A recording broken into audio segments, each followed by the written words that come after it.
So, Acho, were you more impressed with the Mavs, Luka, or disappointed in my Clippers?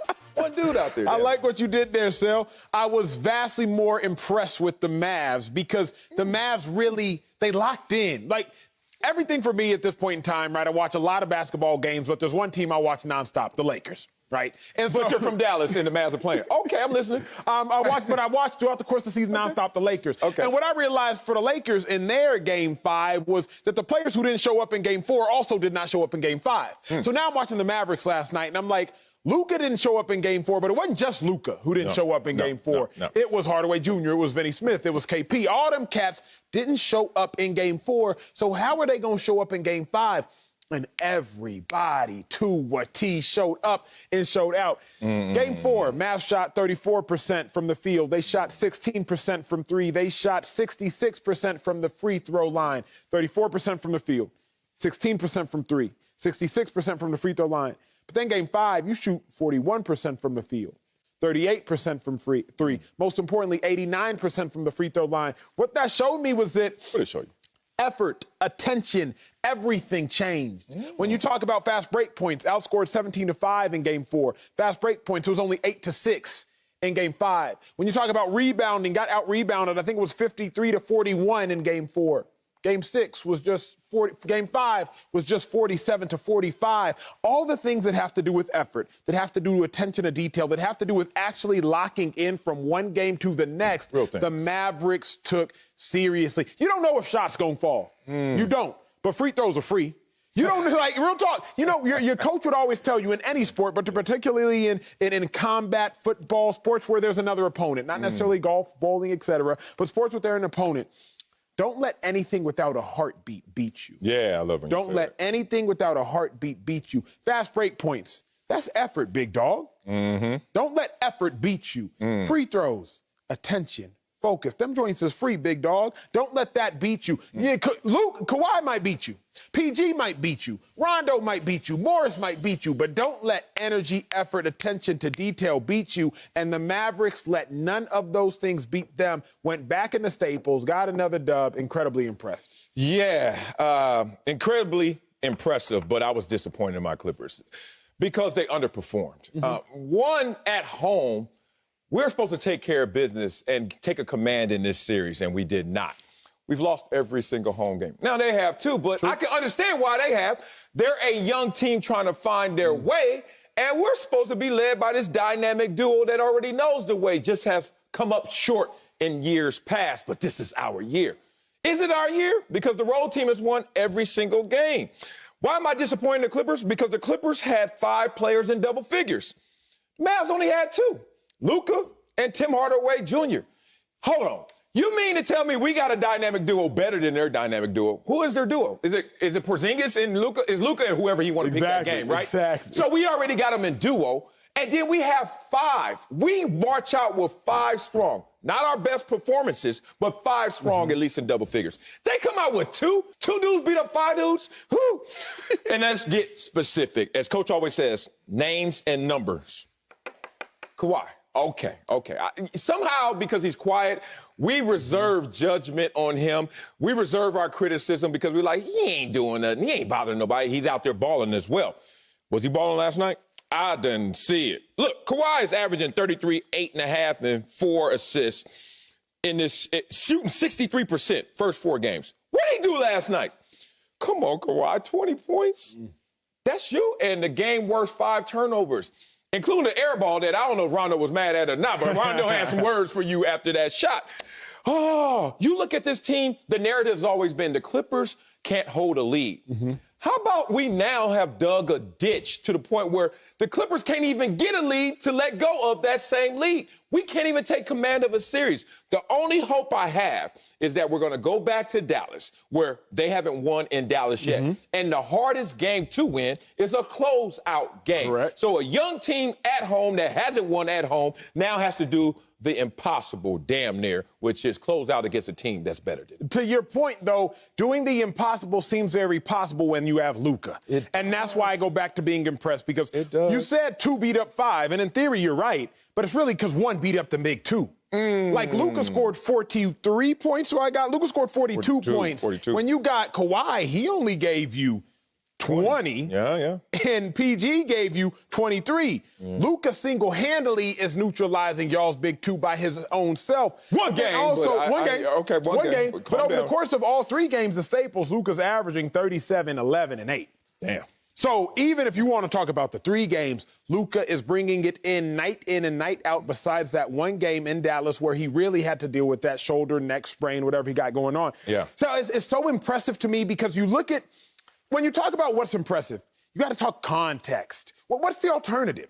Right? What could the Mavericks have gone out there and done otherwise? And that's when I look at context around the course of the league. I'm like, yo, you could have laid an egg, Hardaway Jr. Schroeder did. He got offered an $84 million deal, so he's a talented player who laid an egg. You could have laid an egg, Vinny Smith. Caruso did. You could have laid an egg, KP. Kuzma did. But then you talk about the last 2 big shots in the game, who hit them? First, Hardaway Jr. went splash, then KP went splash from 3. Mavs take a 10-point lead with about 2 minutes or a little less than 2 minutes left to go at 101-91. And I was like, your role players played their role. The reason I co-sign you on being disappointed is if I were to tell you, or you were to tell Kawhi, hey, big dog, your other 4 starters that step on the court with you are going to combine for 69 points. You would be like, oh, we good. We Gucci. We good. If you tell me that the rest of the Clippers starting 4 is going to give you 69, what you got, Kawhi, you'd be like, oh, it's a dub, bruh. Kawhi probably going to give me 30 to 40. Just between those 5 starters, we're going to have 100 points. We good. Kawhi, you got 69 points from everybody else. Reggie Jackson gave you 20. He gave you 6 3-pointers.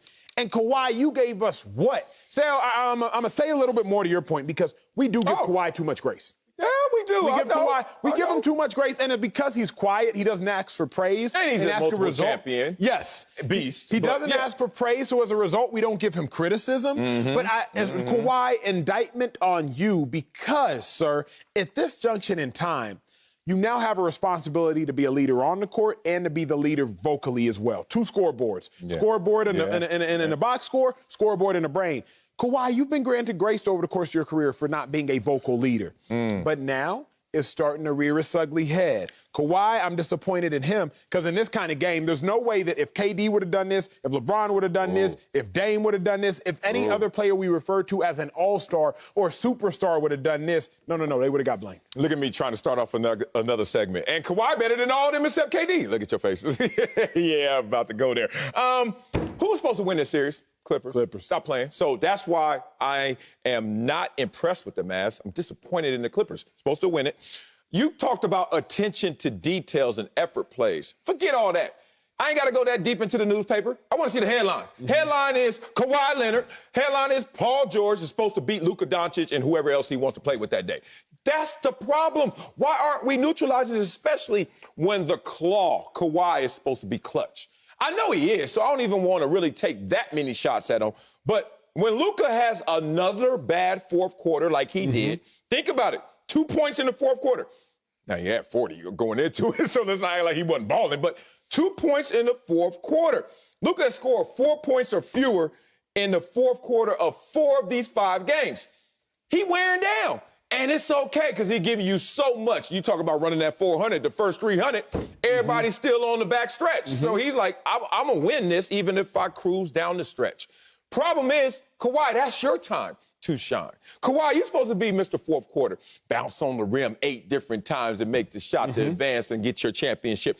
Where's Kawhi Leonard in terms of clutch moments? I'm not talking about clutch production all the time. I'm talking about the impact of clutch moments. I think Kawhi is proving he can't do both. Do both for what? He can't lead by play and lead a team.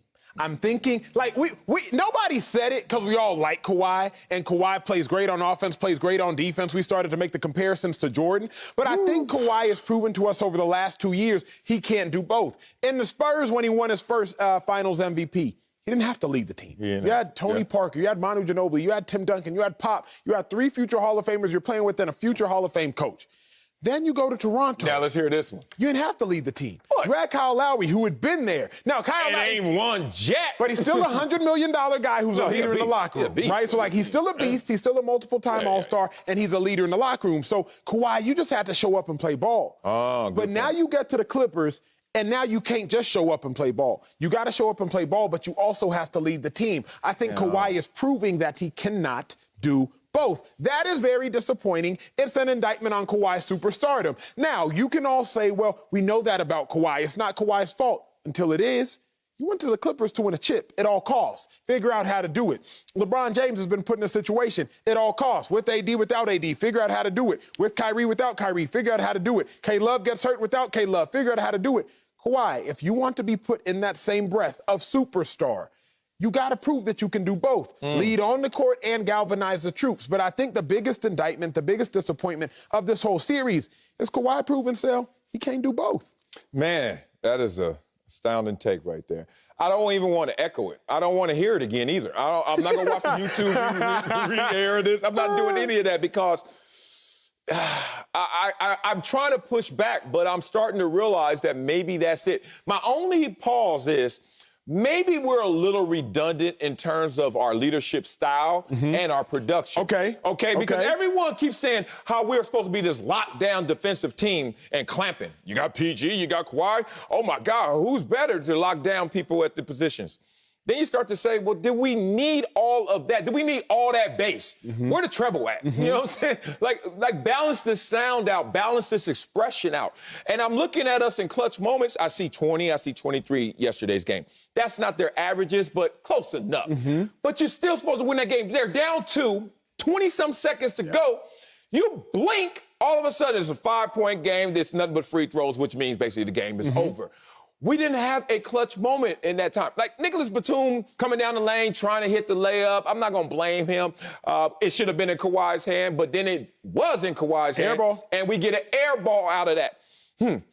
I have confidence we can still win this series because, one, we're going on the road, which we're undefeated, and they've lost all their games at home. Also, this is a young team we're facing. So will more than Luka Dončić show up in that moment? Now, Luka's going to be there. I have no doubts anymore. Sorry, Luka, if I ever doubted you with your low-fat calves. Like, you know, because you know me as an athlete. If I see low-fat calves, I'm doubting you, brother. But he going to play this way for 20, 30 years. Luka Dončić is not playing the athletic first base card. That card is deep in his deck. And don't think he ain't got it, but he like, dog, I am playing calculus out here. Right. I am out here. It's amazing. Genius. It's amazing. He comes off pick and rolls and just reads and says, where y'all at and where y'all going. And I'm going to play off of it. And I'm going to play it. Like, literally, I was watching back-to-back plays coming off a pick and roll. He kept the defender on his back for one of them and hit a runner in the lane. And then he pulled back and hit a three. You really can't do anything about it. When you talk impressed and impression, I was hearing some different takes, and I was like, you know what? Luka is a top 3 or 4 player at the age of 22, along with the likes of, to me, LeBron James, Magic Johnson, and my producer reminded me, Derrick Rose, who won an NBA MVP at 22. Right. You could argue Jordan, but remember, Jordan got hurt when he was 22 in his second season. So Luka, I think, is astounding, Gus. The kicker for me, Sel, why I'm not convinced the Clippers can win the series, because they can only win it one way. If there are 2 games being played at one time, the game between the ears and the game of talent on the scoreboard, the Clippers can only win the game of talent. So now you got to hope, and Clippers fans have to hope, that if they just roll out there without any motivation, without any leadership, that their talent is better than the Mavericks' talent.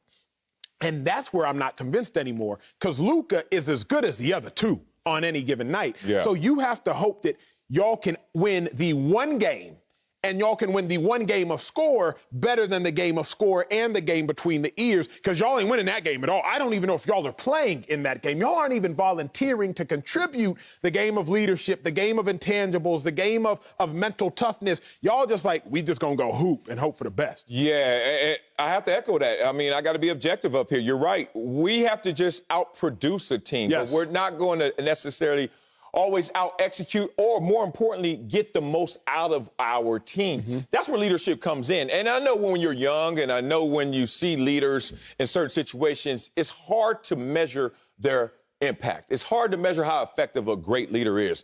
But in a life full of detours and in a game full of detours, people got to remember, even in 48 minutes, your mind goes different places. Even 48 minutes, you don't always apply yourself to the game plan. You need someone to bring you back into the fold. You need someone to bring you back into that discipline. Unfortunately, we don't have that. At least it's not exuded on a nightly basis.